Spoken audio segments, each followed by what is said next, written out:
আসসালামু আলাইকুম।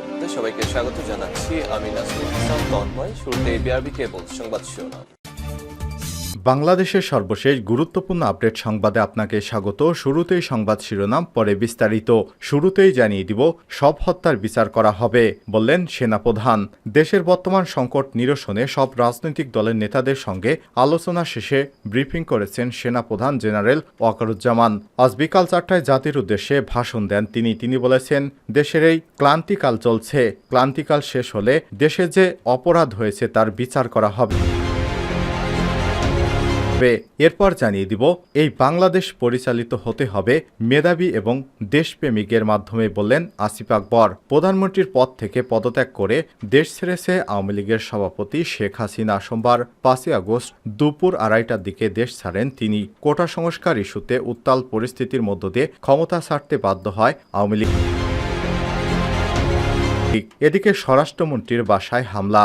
রাজধানীর ধানমন্ডির বাসায় আজ সোমবার 5 আগস্ট দুপুর 3:30টার দিকে হামলা এবং ভাঙচুর করেছে আন্দোলনকারীরা। প্রিয় দর্শক, আপনারা জানেন স্বরাষ্ট্রমন্ত্রী একটি কুখ্যাত সন্ত্রাসী। তার ইশারায় বাংলাদেশে দেলোয়ার হোসেন সাঈদীর সময় শুরু করে নিরীহ অনেক লোককে রাজাকার বানিয়ে তিনি তার ইশারায় হত্যাকাণ্ডর মতো জঘন্য নৃশংসতা ঘটিয়েছেন। তিনি দেলোয়ার হোসেন সাঈদীর মতো বিভিন্ন গুরুত্বপূর্ণ ব্যক্তিদেরকে জেল হাজতে রাখায় অপরিসীম ভূমিকা রেখেছেন। স্বরাষ্ট্রমন্ত্রী আসাদুজ্জামান খান কামাল এবং আইনমন্ত্রী আনিসুল হক, এদের দুইজনের উপর বাংলাদেশের মানুষ ব্যাপক ক্ষোভ প্রকাশ করেছে। এদের দুইজনকে ধরে বাংলাদেশের মানুষ সামনে পেলে এদেরকে পিটিয়ে তক্তা বানিয়ে ফেলত। এরই ধারাবাহিকতায় আজ আওয়ামী লীগ সরকারের পতন হওয়ার পরই স্বরাষ্ট্রমন্ত্রীর বাসায় হামলা, ভাঙচুর এবং আগুন দেওয়া হয়েছে। এবারে জানাবো, যেভাবে গঠন করা হবে নতুন সরকার। কয়েক দফা সময় পিছিয়ে অবশেষে বিকাল 4টায় জাতির উদ্দেশ্যে ভাষণ দিয়েছেন সেনাপ্রধান জেনারেল ওয়াকারুজ্জামান। তিনি বলেছেন, প্রধানমন্ত্রীর পদ থেকে পদত্যাগ করেছেন শেখ হাসিনা। এ সময় তিনি অন্তর্বর্তীকালীন সরকার গঠনের ঘোষণা দেন। এবারে জানাবো, রণক্ষেত্র রাজশাহী, গুলিবিদ্ধ অর্ধশতাধিক। আজ ছাত্রছাত্রীদের আন্দোলন ছিল। এই আন্দোলনে পুলিশ মুহুর্মুহুর গুলি করে। এই গুলিতে অন্তত অর্ধশতাধিক মানুষ আহত হয়েছে। এবং সর্বশেষ জানিয়ে দিব, ঢাকা জেলা আওয়ামী লীগের কার্যালয়ে আগুন। যে আওয়ামী লীগ বিগত 16 বছর এত দাম্ভিকতার সঙ্গে দেশে অরাজকতা কায়েম করেছে, সেই আওয়ামী লীগ সরকার শেখ হাসিনা সরকারের পতন হওয়ার পরপরই তাদের প্রধান কার্যালয় আওয়ামী লীগের কেন্দ্রীয় কার্যালয়ে আগুন দেওয়ার ঘটনা ঘটেছে।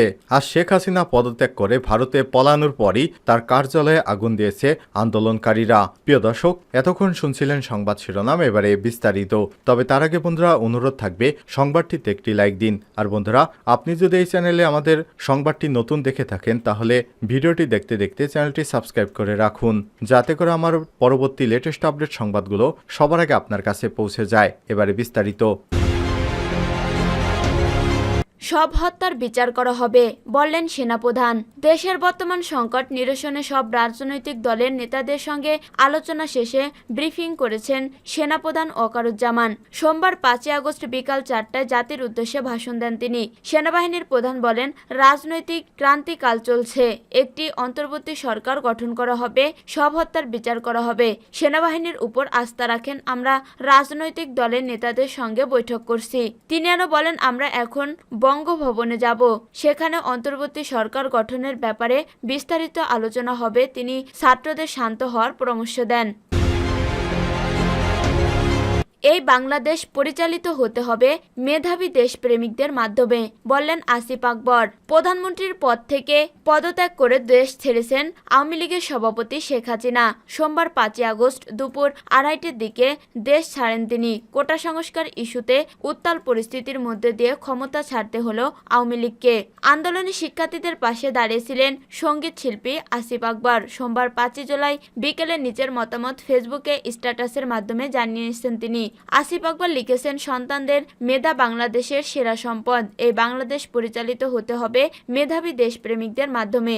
আজ 36 জুলাই 5 আগস্ট স্বাধীনতার নতুন সূর্যোদয় দেখেছে বাংলাদেশ। মনে রাখতে হবে, স্বাধীনতা অর্জনের চেয়ে স্বাধীনতা রক্ষা করা কঠিন। চূড়ান্ত বিজয়ের জন্য আমাদের আরো সতর্ক থাকতে হবে, ধৈর্য ধারণ করতে হবে। রাজনৈতিক লেজুর ভিত্তি থেকে বেরিয়ে সব বিভক্তি কাটিয়ে জাতিকে হতে হবে ঐক্যবদ্ধ। একটি ঐক্যবদ্ধ জাতি পারে বিশ্বের বুকে সম্মুখে মাথা উঁচু করে দাঁড়াতে। তিনি আরো লিখেছেন, আমাদের সন্তান এই বিজয়ী ছাত্র সমাজের স্বপ্নের বাংলাদেশ বাস্তবায়ন করতে হবে। শহীদ ছাত্রছাত্রী এবং তাদের পরিবারের প্রতি বিনম্র শ্রদ্ধা। তোমাদের অপেক্ষায় ছিলাম, হতাশ হয়নি। বিশ্বাস ছিল এই তারুণ্যেই একদিন সব অচলায়তন ভেঙে দিয়ে নতুন বাংলাদেশ গড়বে। তোমাদের অভিনন্দন জানাই একজন গর্বিত বাবা হিসেবে। শেষে আসিফ লিখেছেন, দেশবাসীর প্রতি অকৃতজ্ঞতা, সবুজের বুকে লাল শ্বেত পতাকা উড়বেই চিরকাল। সাবাস বাংলাদেশ, ভালোবাসা অভিরাম। স্বরাষ্ট্রমন্ত্রীর বাসায় হামলা।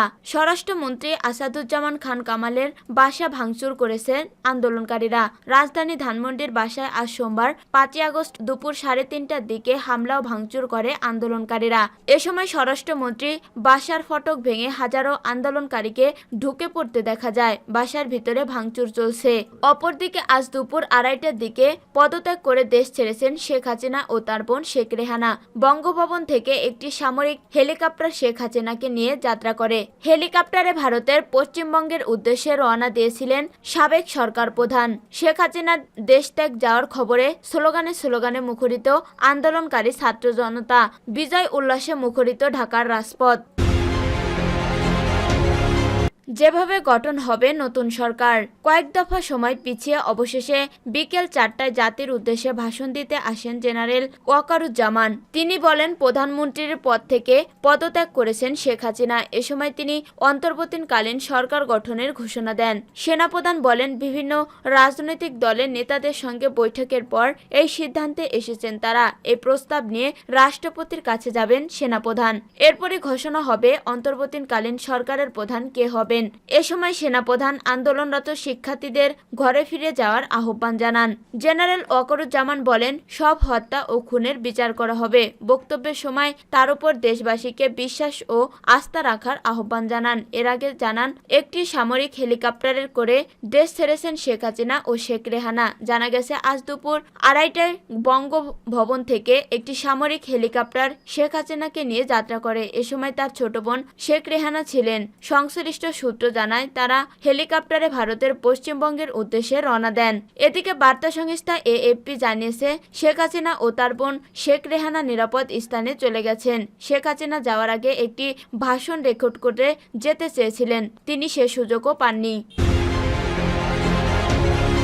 রণক্ষেত্র রাজশাহী, গুলিবিদ্ধ অর্ধশতাধিক। দফায় দফায় সংঘর্ষে রাজশাহী মহানগর রণক্ষেত্রে পরিণত হয়ে ওঠে। সোমবার 5 আগস্ট দুপুর 1:45টার দিকে মুহুর্মুহু গুলি আর বোমার শব্দে কম্পিত হয়ে ওঠে মহানগরীর আলুপট্টি এলাকায়। সংঘর্ষ চলাকালে বৈষম্য বিরোধী ছাত্র আন্দোলনের কমপক্ষে অর্ধশতাধিক গুলিবিদ্ধ হয়েছেন। তাদের রাজশাহী মেডিকেল কলেজ, রামেক হাসপাতালে, 4 নং ওয়ার্ড সহ নগরীর বিভিন্ন হাসপাতালে ভর্তি করা হয়েছে। সংঘর্ষের ঘটনায় পুরো রাজশাহী নগরীতে বিরাজ করছে থমথমে পরিস্থিতি। প্রত্যক্ষদর্শীরা জানান, পূর্ব ঘোষিত কর্মসূচিতে সরকারের দেয়া কারফিউ উপেক্ষা করে সোমবার বেলা 11টা থেকে রাজশাহী নগরীর তালাইমারি এলাকায় জড়ো হতে থাকেন বৈষম্য বিরোধী ছাত্র আন্দোলনের নেতাকর্মীরা। পরে দুপুর 12:30টার দিকে কয়েক হাজার আন্দোলনকারী মিছিল নিয়ে নগরীর 0 পয়েন্টের দিকে আসতে থাকেন। সেখানে শিক্ষার্থীরা বিক্ষোভ মিছিল নিয়ে নগরীর আলুপট্টি এলাকার পৌঁছালে পুলিশের বাধার সম্মুখে পড়ে। পুলিশ টিয়ারশেল ও রাবার বুলেট ছুড়ে প্রথমে তাদের ছত্রভঙ্গ করার চেষ্টা করে ব্যর্থ হয়। পরে আন্দোলনকারীরা ইটপাটকেল নিক্ষেপ করে সামনের দিকে এগোতে থাকেন। এ সময় মহানগর আওয়ামী লীগ, যুবলীগ ও ছাত্রলীগের নেতা কর্মীরা আন্দোলনকারীদের লক্ষ্য করে বৃষ্টির মতো গুলি ও বোমা ছুটতে থাকে। এতে শিক্ষার্থীরা প্রথমে পিছু হটে আবারও সামনের দিকে এগোতে থাকেন। আন্দোলনকারীদের মধ্যে থেকে মুহুর্মুহু ইটপাটকেল ও শক্তিশালী ককটেল বিস্ফোরণ ঘটাতে থাকে। অপর প্রান্ত থেকে আওয়ামী লীগ, যুবলীগ ও ছাত্রলীগের নেতাকর্মীরা পিস্তল উঁচিয়ে আন্দোলনকারীদের উপর গুলিবর্ষণ করতে থাকে। প্রায় আধা ঘন্টা ব্যাপী চলা রক্তক্ষয়ী এই সংঘর্ষে অন্তত 50 আন্দোলনকারী শিক্ষার্থী গুলিবিদ্ধ হন। এদের মধ্যে কয়েকজনের অবস্থা আশঙ্কাজনক বলে রামেক হাসপাতাল কর্তৃপক্ষ জানিয়েছে, তবে তাৎক্ষণিকভাবে গুলিবিদ্ধের নাম জানা যায়নি। ঢাকা জেলা আওয়ামী লীগের কার্যালয়ে আগুন। আওয়ামী লীগের ঢাকা জেলা কার্যালয়ে আগুন দিয়েছেন আন্দোলনকারীরা। সোমবার 5 আগস্ট বিকেল 4টার দিকে কার্যালয়ে আগুন দেন তারা। জানা গেছে, কার্যালয়ে আগুন দেওয়ার হলে তখন পাশের গ্যাস সিলিন্ডারের দোকানেও আগুন ছড়িয়ে পড়ে। এদিকে রাজধানীতে আওয়ামী লীগের সভাপতি শেখ হাসিনার কার্যালয়ে হামলা চালিয়েছে বিক্ষুব্ধ ছাত্র জনতা। সোমবার ধানমন্ডির 3A-তে অবস্থিত কার্যালয়ে হামলা চালান তারা। জানা গেছে, কার্যালয়ে হামলার পর সেখানে আগুন লাগিয়ে দেন। এ সময় তারা বিভিন্ন স্লোগান দেন।